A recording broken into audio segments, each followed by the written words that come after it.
तर एसटी मध्ये मेगा भरती होणार. प्रताप सरनाईकांनी ही घोषणा केली आहे. 17,742 जणांची पदभरती करण्याचा प्रस्ताव वित्त विभागाला दिला. वित्त विभागाची परवानगी मिळताच एसटी मध्ये मेगा भरती होणार आहे. भरती प्रक्रियेमध्ये सध्या कंत्राटी तत्वावर काम करणाऱ्यांना प्राधान्य दिलं जाणार असल्याचं सरनाईकांनी म्हटलं.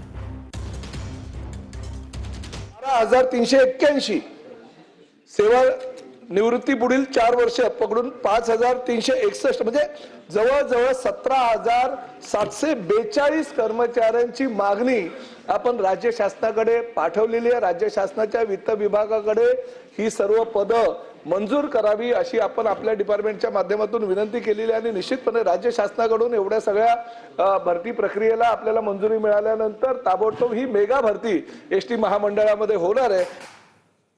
तर सोलापूरच्या कुर्डवाडीमध्ये राज्य उत्पादन शुल्क विभागाचा भोंगळ कारभार समोर आला. एएसआय आनंद जोशी राज्याची मागणी करत असलेली कथित ऑडिओ क्लिप व्हायरल झाली. हॉटेल चालकासोबत दरमहा 1,500 रुपये हप्ता देण्याबाबत उघडपणे चर्चा होत असल्याचं समोर तर आलेलं आहे. एएसआय आनंद जोशींनी ऑडिओ क्लिपमधील आरोप फेटाळलेले आहेत. आहे का म्हणलं गरीबाची ओळख? नाही आहे की साहेब, सेवा नंबर माझ्याकडे आहे का? अरे वा वा वा, हा. ठीक आहे. रेग्युलरचं पाठवा की.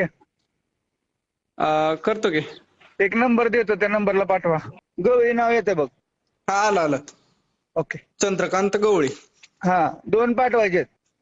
एवढे नाही साहेब ह्याच्यात. त्या दिवशीच होय म्हणलाय तू. एवढे नाहीत, लय होते साहेब. सगळ्याला तेवढंच आहे. आता तुला कसं सांगू आता. अहो एवढं झालं तर किती फायदा पाठवायचे किती? तुला? 1.5 पाठव. पाठवले साहेब. ओके. चालतंय, धन्यवाद.